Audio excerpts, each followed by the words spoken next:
Hello. Hello, Imogen. How are you? Very well, thank you. How are you? I'm very well, thank you. I've got that back to school feeling. I mean, I've been working very hard this summer. I know you have as well, but it feels like there's a lot of work ahead in the next few months. This weekend, we have done a profound amount of life admin, house admin, and it has had that sense of the summer's been wonderful. It's obviously been very hot, which has felt a bit like, oh, should we be enjoying this heat when we know what's caused it? But it has had that sense of, okay, let's all guns blazing. Let's look to the term ahead. Our 3 free YouTube channels on EVs and clean tech are funded by our fun-packed test drive-tastic events in Farnborough, London, the Southwest, the North, Melbourne and Sydney, and next up we're in Canada for Everything Electric Vancouver. And new for UK viewers, you can now buy a battery EV and much more at everythingelectric.store. So, with that in mind, maybe we should start with a little bit of context, because many people will be familiar with you in the context of CEO of Fully Charged Show. Other people will be familiar with you in the context of CEO of EV UK. So I wonder if you could just give us a sense of, what do you do? What's your dinner party response, I suppose? And what pulls all of those threads together? Well, I've been doing those 2 roles for best part of a year. I joined Fully Charged Show best part of 10 years ago. And the last year I decided that actually doing another role on top of that would be a good idea. So I've been stretched even thinner than ever over the last 12 months, but I'm not complaining. I'm rather grandly termed launch CEO of Electric Vehicles UK, because I said right at the outset I will do it for a year and I will set it up as an organisation, and then I will hand over the reins to someone else. But I guess whereas Fully Charged Show, Everything Electric is very obviously a YouTube channel, and events around the world, Electric Vehicles UK is probably more akin to a lobby group. But we're kind of keen to sort of avoid those terms. We've come up with a sort of slightly grandiose, but I think accurate terminology. They're actually an industry to consumer accelerator. And actually our whole reason for being is to drive demand of EVs. I've been advocating for clean tech of some sort or another for 2 decades. And I guess what kind of unifies those 2 decades is communication, clear communication about technology, and particularly how to tackle myths and how to actually develop a narrative. And all of those skills have sort of been brought to bear launching Electric Vehicles UK over the last year. And that's been an incredible experience. And we believe it has the most enormous potential. So we've got a few announcements to make shortly. Do you know, that's so interesting. Clear communication of technologies and the benefits of them. And I suppose the other thing is that you've chosen the vehicle, for want of a better word, of how to speak to the various different audiences, both from the YouTube channel, the live shows, and then, of course, EV UK, perhaps speaking to a few more politicians. But I suppose the question I have for you is that, there's lots of things that are brilliant about this. We know it all the time. We see it all the time. It's loads of things that give us cause for optimism. Lots of things that also make us a little bit depressed. So why are you pouring so much effort into this? Why do you believe it's important? And why have you dedicated the best part of your career to drive forward some of this stuff? Honestly, I think we're at a point of some jeopardy for the transition to electric vehicles and clean energy too. Fundamentally, and I'm not concerned. I think that the eventual destination is inevitable, but the slower the journey goes, the harder it will be. And we need to keep up some pace and some momentum in terms of that job. Convincing people to switch over to a new technology is not straightforward. It's often compared to made to seem analogous with the switch to smartphones, for example. But obviously, you change those in a contract very, very quickly. Whereas the car, it lives in your life for much longer. It's a much bigger purchase. And so the two things are very, very different. So actually, the speed of change from ICE cars to EV has been pretty quick, actually, and is picking up pace, but it still feels like it's something that's going to play out over 15 to 20 years rather than 5. So that gives a very, very different flavour to debate. And actually, the reality is we've seen huge amounts of misinformation, particularly over the last 3 years. And I remain extremely optimistic. I was with you in Sydney earlier this year. We ran an Everything Electric show down there. You could see the crowds of consumers gather around all the different types of cars. I was in Oslo shortly after that. It's well known that Norway has kind of led the pack and is almost 100% new car sales are pure EV now. And Shanghai shortly after, where I saw the most incredible array of technologies, both from Chinese manufacturers, but also from legacy manufacturers, often in JVs with the Chinese. We can also see continuing sales growth in the UK. We don't get too close to each month's sales. We look at it over the long-term trend, and more than 1 in 5, close to 1 in 4 car sales now in the UK are pure electric. And we're only at the beginning, really, of the arrival of more affordable options, and that includes used cars as well. So new cars, battery EVs, actually the growth powertrain, and then in the used sector, EVs are absolutely flying off the forecourts. They're the most quickest to move object. And above all else, and I think this is where we probably are very, very fortunate in the job we do, working on everything electric. We are right in the thick of all the developments. We are talking to car companies, battery companies, talking to the whole industry all the time. And I think if you talk to the average person on the street, they're normally surprised at the developments that have taken place with batteries, with electric vehicles, because they're not up to date. How could you keep up to date? Every single day, we receive story after story of some sort of development, some sort of new car, etc. It's impossible to keep up to date. And the trouble is, I think the industry itself is struggling to keep up to date. Politicians are struggling to keep up to date. Press is struggling to keep up to date. People who are maybe looking at EVs are struggling to keep up to date. And that's why we are very, very optimistic, because we see that actually most people's knowledge is normally, if not a few months out of date, in some instances, several years out of date. Whereas what we can see is how good the cars are now, how good the batteries are now. And we can also see how good they're going to be in the future. The sheer economics of electric vehicles make them inevitable, we believe. And the reality is that most progressive manufacturers can now make battery EVs cheaper than they can make hybrids. So it might not even be consumer preference that drives this change. It might be manufacturer preference. I know we're in the middle of a bit of a messy middle of a changeover, and some manufacturers are moving faster than others.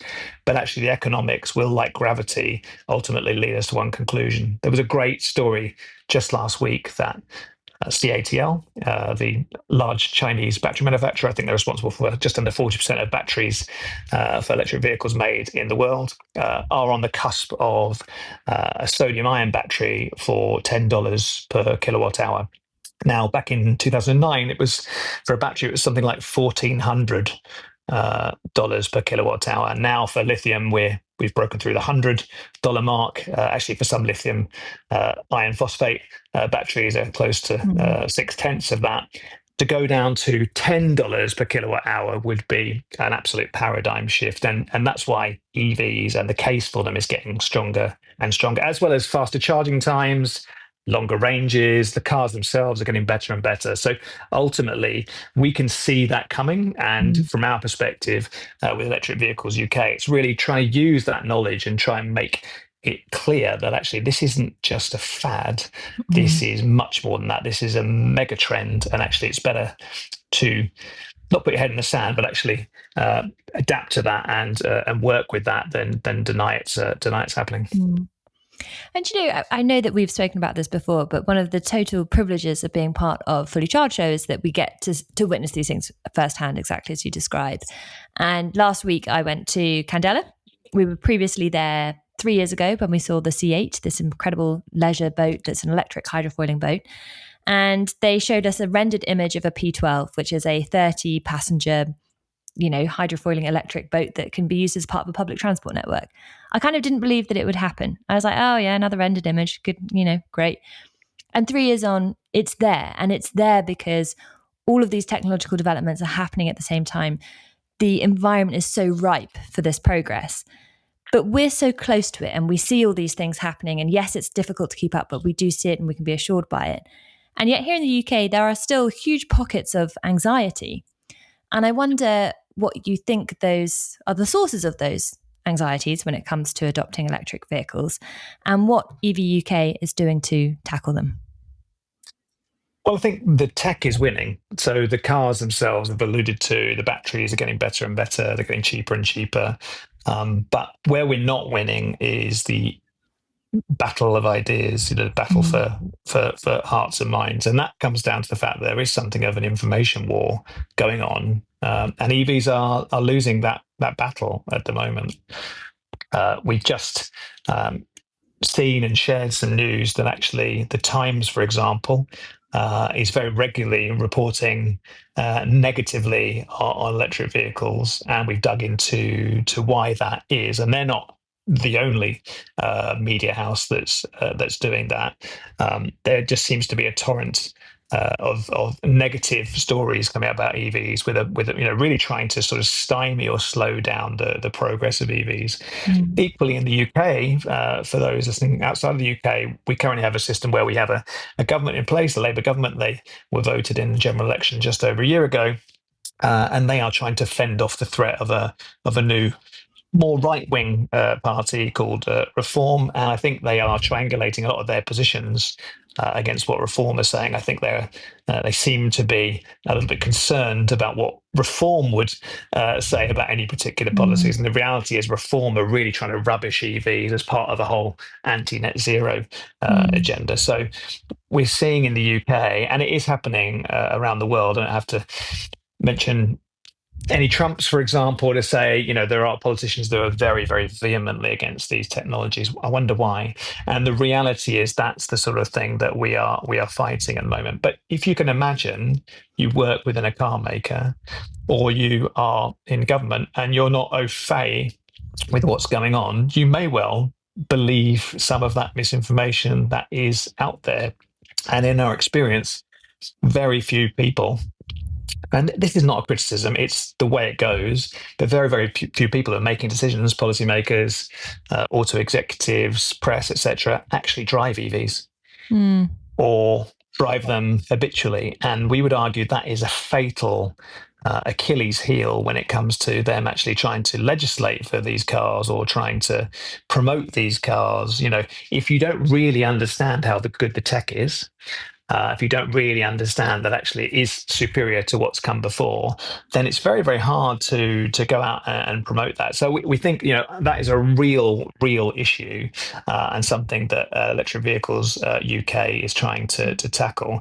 So from our perspective, what we're trying to do is actually really bring the whole EV industry together to agree on our objectives, and above all, agree on a message and a campaign. From our perspective, what we found is that if you're a car company, you don't want to necessarily sell the whole premise of electric vehicles. You want to be able to sell your particular product and its unique selling points. So we believe firmly that actually there needs to be an overarching campaign that really kind of creates a message that we all stand behind and embeds that message into the minds of the press, policymakers, and potential purchasers alike. So you might not be able to see my T-shirt. You certainly can't if you're listening to this podcast, but it says cheaper, better, battery electric. And that is our kind of message. That's our mantra that we want to put in the minds of the general public, but also anyone in the industry. Give people confidence in making those decisions. And we have done a lot of work to make sure that we can evidence those claims as well. So almost everyone knows that EVs are cheaper from a running cost perspective. In fact, if you've got a driveway and you change over car, not getting an EV is shooting yourself in the foot, we would argue. And ultimately, everyone will be able to go electric over time. But those running costs are very cheap compared to going to the petrol station and fueling up on a regular basis. What most people don't realise is that the cost of the cars themselves now is very competitive. We just got a new electric car grant in the UK as well, and especially in the used market, where actually on average our cost of driving electric report that EV UK commissioned earlier this year shows that on average a used EV is £2,781 cheaper than a used ICE car. So the reality is that demonstrating it's cheaper and demonstrating the technology is better, I actually think that there will be some talk, there is a lot of talk about residuals in the EV market. And I think actually that comes down to the fact that we haven't sufficiently explained as an industry the value of these vehicles. These vehicles are, for a whole range of reasons, if you're an EV driver, listen to me, you might be shouting, one of many reasons, are better than what's come before. And we're not adequately communicating that. There's plenty of evidence to that effect. Just one little nugget is that multiple surveys show that more than 9 out of 10 EV drivers will never go back to combustion engine vehicles, for example. There's a reason for that. So the whole idea behind our slogan, cheaper, better, battery electric, is the joining of the two. Cheaper doesn't necessarily mean inferior. Better doesn't mean it's more expensive. The two, it's a portmanteau of the two things, and battery electric as well, because there's lots of confusion out there, I'm sure, Imogen, you'll agree, about what constitutes an electric vehicle. There's some pretty muddy waters on that point of view. And actually, we see plug-in hybrids as a useful stepping stone. But there's almost no use case now, almost no scenario in which battery EV wouldn't actually be better for the person who's looking to buy it. I always think that, plug-in hybrids, of course, there are some use cases for which they absolutely do make sense. And there are some outlier of use cases that, quite simply a battery electric vehicle might not work. But I can't help but feel for most scenarios, 99% of scenarios, getting a hybrid is just like not fully committing. It's like, instead of jumping into the pool, you've just sort of dipped a toe, which is just, a less than good experience, I would say. And, I checked my dad because he is such a staunch sort of environmentally focused person, but he's been quite reticent to switch to an electric vehicle. I think partly due to his age, there's sort of uncertainty about switching to a new technology. And he test drove a Volvo EX30 the other day, which he then went on to order. And he was like, this is amazing. He was like, I'm old and I'm suddenly, the lack of noise, I'm not sort of so cognitively overloaded. He was like, I am a safer, better driver. And of course, it's got solar panels. So he's like, yeah, I can drive for free. And I was like, yes, we've got him. We finally got him, which is good. I think that's a good point, because when you talk to EV drivers, they'll all list something that they like. And so the lack of noise is something that he likes. But people will list different things. Like maybe they'll list the fact that you can, heat the car up on a cold morning from the comfort of your bed. Perhaps they'll talk about the acceleration, or there's dozens of reasons why this technology is seen to be and is superior. But what we feel, that's kind of missing the point. The industry's kind of needs to come up with what's really going to win hearts and minds, and it is the pocketbook, it's the wallet, right? It's the economic situation. If people genuinely believe that it's cheaper, I meet people all the time who know what I do for a living, and they apologize to me and say, I'm definitely going to get an EV next time, but they are quite expensive. And I actually then, depending on the mood I'm in, will say to them, actually, let me talk you through that, because that is actually a misperception. And equally, cheaper, better, it's a much, much quicker way of saying it, because unfortunately, unless you reframe the narrative, someone else will frame it for us. And so it's really, really important that we start to get this mantra out there: cheaper, better, battery electric, and we evidence it, and we get the whole industry to start to echo that.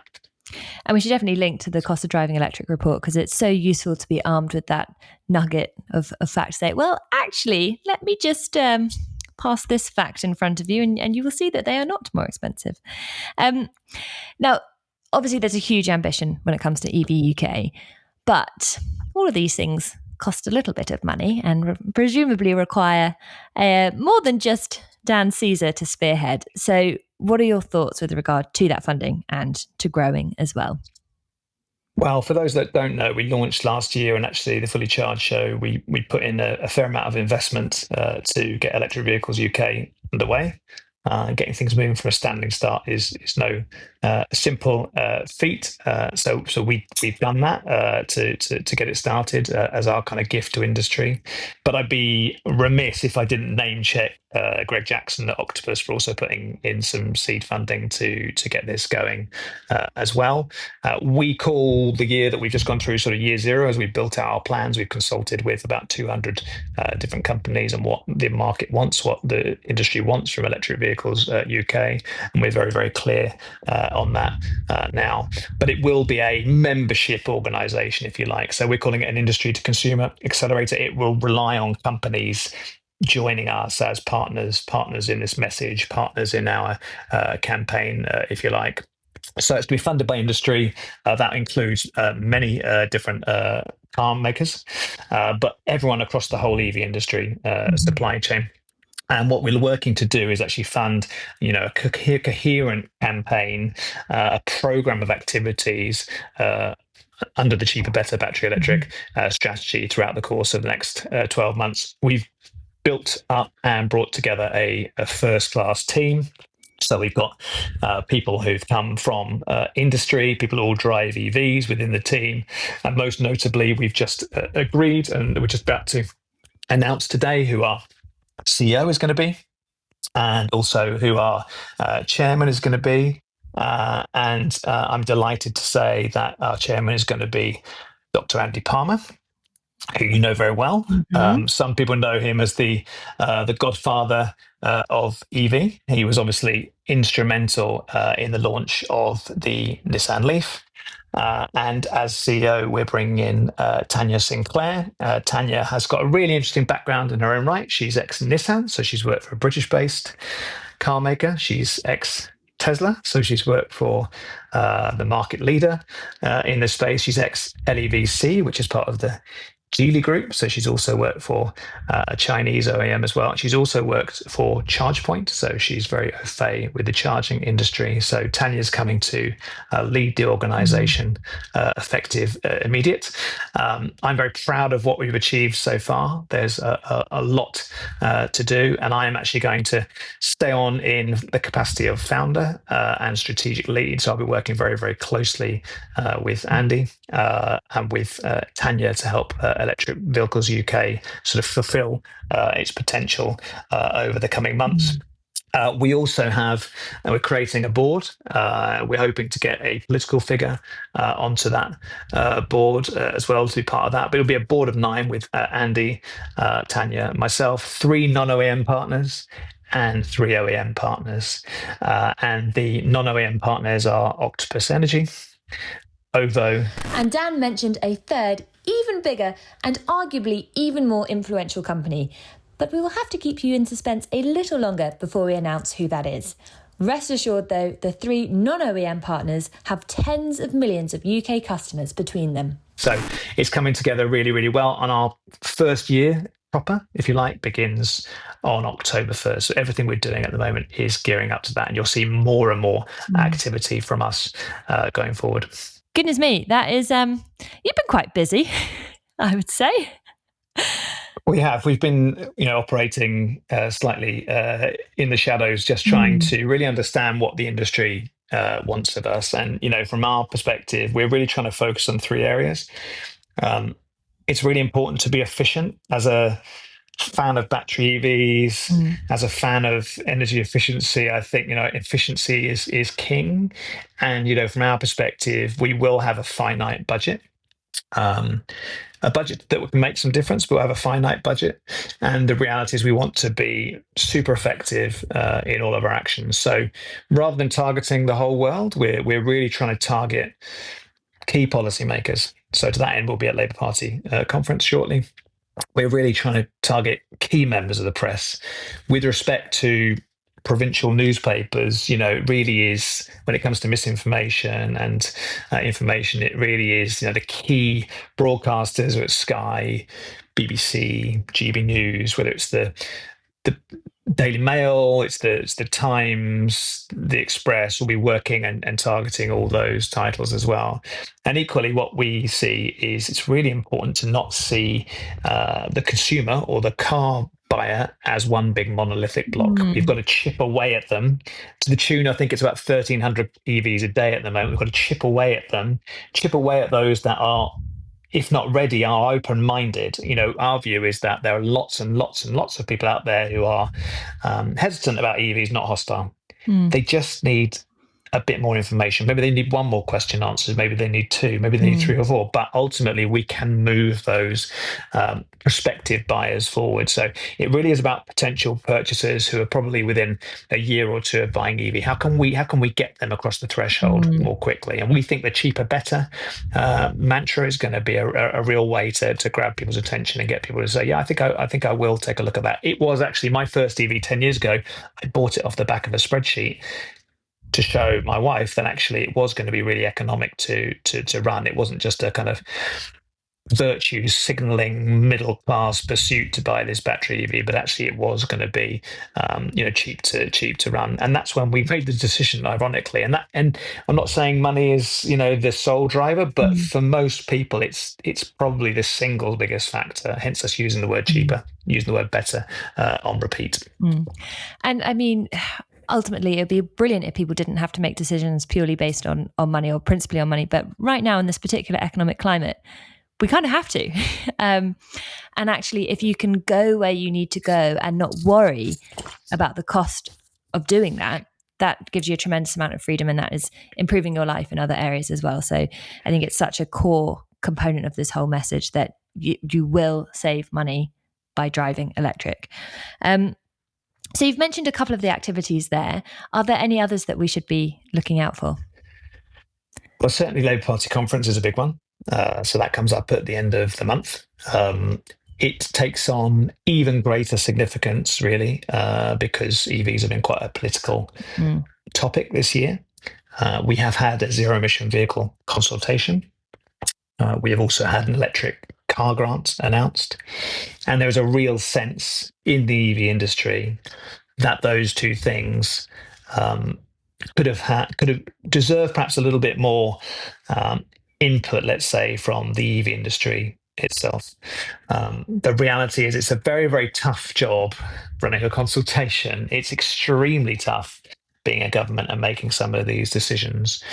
But from our perspective, it feels a little bit like if you're not at the table, you're on the menu sometimes. The EV industry really needs to be there talking about these technologies. Getting politicians and policymakers into cars, electric cars, for example, would be a big start. So that's one of the things we're going to do at Labour Party conference.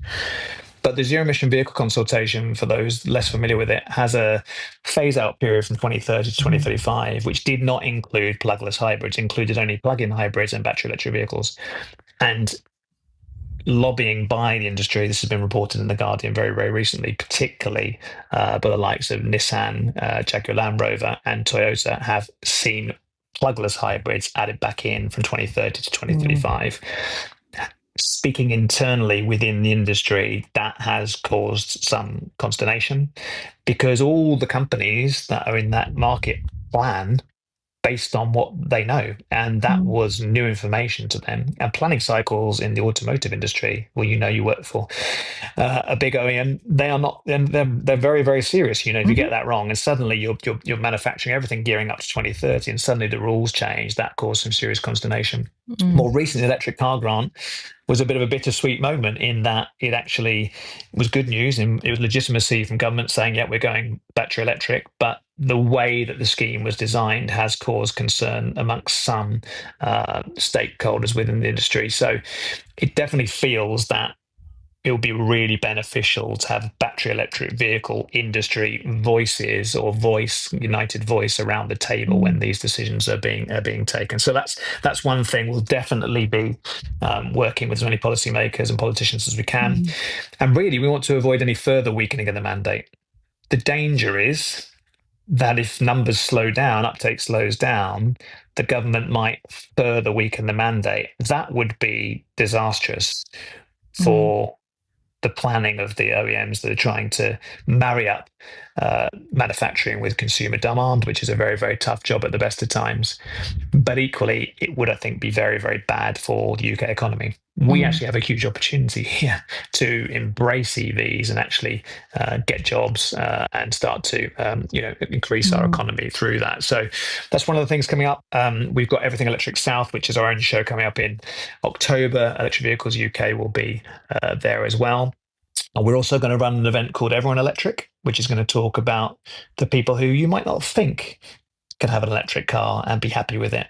People who don't have a driveway, perhaps people on Motability, and we're going to actually do an event about those people as well to show that actually there's lots of people out there who have an EV without a driveway and are doing just fine. Thank you. I'm talking to one right now. So the reality is that we want to get that message out there as well. And in addition to that, there's some other activities we've got planned. Well, there's a whole raft of activities we've got planned, but just to give you a little flavour of the things we've got planned. when government talks to the car industry, as was the kind of the combustion engine, hybrid electric vehicle industry, the whole industry, if you like, that industry is really, really good at explaining the amount of jobs it relates to and the amount of GDP it relates to. The EV industry does not have a clear grasp on that. So we're actually going to be developing an EV industry census, and that will enable us to really understand how many jobs and how much value the EV industry is worth already in the UK, and what that will be as we continue on the pathway to 2030 and to 2035. We're also going to be working on an EV education campaign. Rather than asking government to do that and waiting for their reply, we're actually just going to get on with that. Using our cheaper, better battery electric messaging to get better uptake from end users, whether it's business consumers or normal consumers, and also we are going to build up a national EV test drive database as well.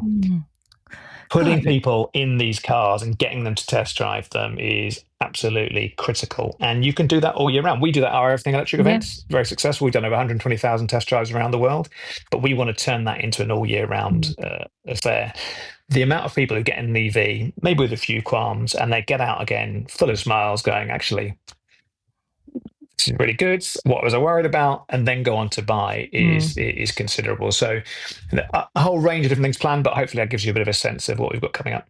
Yeah, I mean, that's an incredible list. And you're so right. I think even the most cantankerous anti-EV person, get them in an EV, just say, give it a little drive, maybe live with it for a month, and they're sold.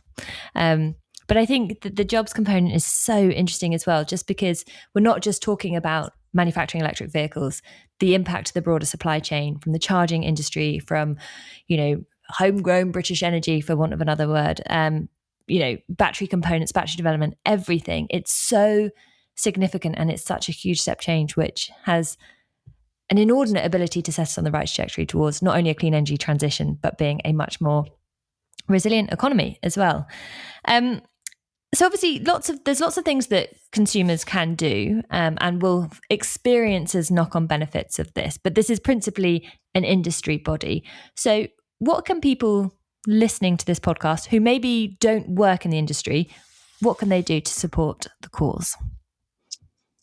I think if you're not an EV driver yet, I think, go to our website, which is electricvehicles.uk, and we are basically drawing together all relevant information about electric vehicles there. There are great other places to go for that information, by the way. Everything Electric Cars on YouTube channel, electrifying.com. There's lots of great sources for that. But the reality is that, follow us, follow all of those different trusted providers of information would be good. If you are an EV driver already, and you are sick and tired of the misrepresentation in the media of what EV driving is like, actually there aren't that many times you have to queue, if at all. I've never had to queue, or you see a journalist set off and do a sort of hit piece on EVs, but actually they've actually only charge the battery third full before they embark on a disastrous, unplanned journey, just to create some clicks. If you're fed up with that, you can support our Patreon page, which is called Stop Burning Stuff, and you actually can contribute to that on a monthly basis. If you're in the southern half of the UK, why don't you come to Everything Electric South at Farnborough in October? Come and see the cars, come and talk to EV UK. We are actually offering, we haven't announced this yet, I might as well do this now and I'll send it out in a press release, but anyone who wears the cheaper, better battery electric merch will be able to get into free to the show on that weekend in October. And actually we're going to do a huge photo roll call for EV drivers, so they can all stand up with their cheaper, better battery electric hoodies on, their caps and their t-shirts, and actually all sort of stand as one. So we're looking forward to doing that. And then if you are listening to this and you happen to be a policymaker, talk to Electric Vehicles UK. We can help you, and maybe we can put you in a car and take you for a test drive at Labour Party conference. And if you're a member of the press, the same. Come to Everything Electric Farnborough. We will show you around the cars. I think you'll be surprised how high quality they are, all the technology they've got on them, and the fact that they actually are often cheaper. So the reality is there's lots of ways to get involved. I think watch this space. I'm delighted with the progress we've made in year zero with very little budget, but I'm really excited about where we can take this. We can get out there and actually do more consumer campaigning. There are organizations around the world as well that do similar sort of stuff, and we'll be trying to join hands with those organizations going forward too. And I would say to anyone who is listening to this podcast and is in the car, if you stop at a service station and you see some EV drivers or some EV chargers, go and have a conversation with someone who's plugged in, because from experience, people at chargers are always more than willing to answer your questions and have a chat. Generally quite a friendly bunch. So great advice as well. But for some English people, they will not want to do that. But I would agree with you. Go and do it. Some of us are quite introverted, but talking to EV drivers is one of the best things. I think I would particularly like to sort of pay homage to a couple of people who have helped us, get to this point. To Robert Llewellyn of Fully Charged Show fame for giving me the kind of latitude to help launch Electric Vehicles UK. He has done so much over the last 15 years to advance the cause. And to Quentin Wilson as well, ex-Top Gear, now of Fair Charge, who's been battling hard on behalf of the motorist and trying to get the point across that battery EVs are really, really good across for many, many years. Without people like that, and there are many, many others I could name, working really, really hard, we wouldn't be where we are today. I am very confident of where we will get to, but I think we can actually accelerate the pace, not weaken the ZEV mandate, but maybe strengthen it. Get people's awareness, the fact that EVs are cheaper and better out there more and more and more, and we'll see more and more uptake. And frankly, the tech is getting better and more affordable too. So that is going to have a huge impact as well.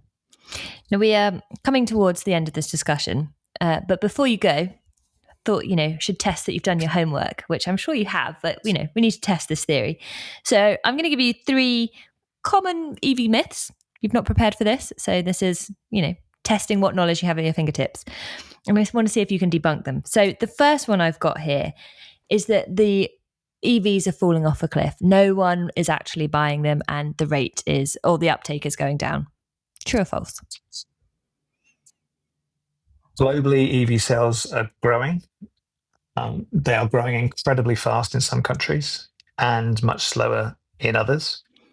There are very few countries, can't think of it off the top of my head, that the sales have even plateaued. Generally, they are growing. If you look at month-on-month sales, it can be sort of deceptive. So we tend to take a slightly longer view than that. And we're up to over 1.4 million battery EVs on the roads in the UK now, out of a car park of 35 million. So we still have a very long way to go. But no, sales are growing. UK is pretty healthy in terms of the bigger sort of Western nations, but there's almost nowhere that's not growing. I think Norway was a useful canary in the coal mine to look at, but it went really, really early before a lot of the misinformation. They are a wealthy economy. They did change tax incentives, etc. But actually, what's changed since then is the cars have got cheaper and better as well. And actually, I think a better market now to look at is the Chinese market. The Chinese market is very, very sizable. It's by far and away the biggest market in the world. And battery EVs, I think from memory, are over a third of sales now. With plug-in hybrids, take that number of plug-in cars well over 50%. And battery EV sales are accelerating there, and actually plug-in hybrid sales are slowing down slightly. So there are always months where sales aren't quite as good, but generally speaking, sales are growing very, very fast. And as I said, once people get one, they won't return, and they'll tell their friends, right? So it is, if you read the press, you'd believe it's all doom and gloom. The only thing I would say is that maybe growth isn't quite as quick as some would like. And also sometimes you hear, frankly, from manufacturers who are struggling, and it's because they're struggling, but their competitors aren't. And we're seeing something really fascinating play out now in the market, where Ola Kalenius, who's the CEO of Mercedes, was quite downbeat, I think, about the prospect of battery EVs. But if you look at his sales, actually Volkswagen Audi, BMW are all doing very well. And Mercedes isn't having a great 18 months. And his comments could be more related to the fact that their individual performance is down. So you have to take everything with a grain of salt. If you're really looking for facts and figures on EV sales, Clean Technica, which is a website we work with a lot, is a really good EV sales tab, and you can see monthly stories, but also long view stories to understand what's going on. That's where I get a lot of my facts. And I think something that always comes up is that there's confusion between the rate of uptake is slowing rather than the overall demand is slowing, which they're subtly different things. You know, remember your GCSE maths is what I say to that. Okay, myth number 2: EVs are worse for the planet than their internal combustion engine counterparts. Well, that's one that I hear much less now, I'm pleased to say. I mean, the reality is that if you look at figures from, I think it's the International Climate Change Institutes, actually, they say that on a European energy grid mix, that battery EV will break even on its carbon debt after about 11,000 kilometers. So after maybe a year's driving, it will already have paid off its carbon debt, and then it will be much, much cheaper. So the reality is they are actually significantly cleaner. I saw a Tesla fronted thumbnail. I'm sure Tesla could probably sue the hell out of this YouTuber when they see it, which had a sort of Tesla Model S and cobalt mines and all the rest of it. When you see that sort of stuff, you know, it's generally, you know, preposterously untrue. I mean, nowadays the majority chemistry is lithium iron phosphate, LFP, and that doesn't have cobalt in it at all. And I haven't even talked at length about the sodium ion Naxtra battery coming out of CATL, zinc ion batteries, solid state, you know, that is changing so quickly. So already EVs are much, much cleaner, both at the tailpipe, but also in terms of their whole cradle to grave manufacturing process as well.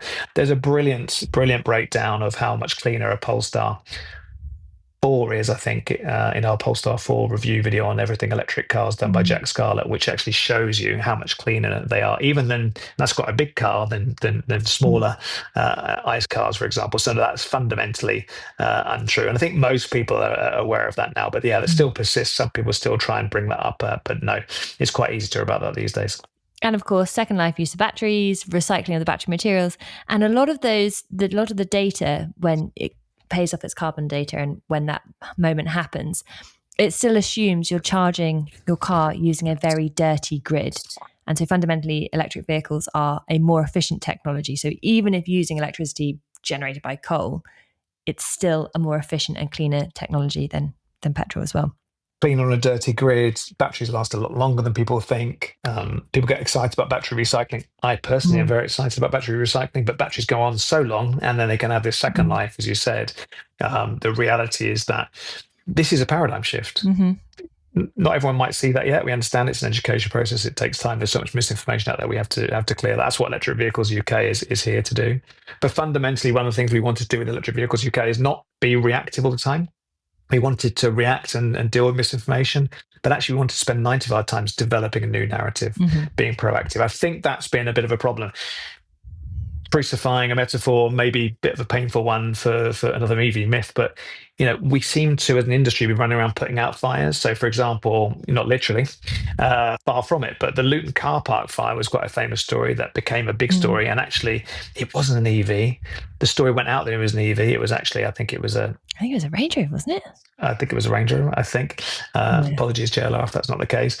And the problem is everyone runs after that story, tries to douse it, and actually we need to be getting on creating our own narrative. That's where we're really missing. So that's where cheaper, better battery electric comes in.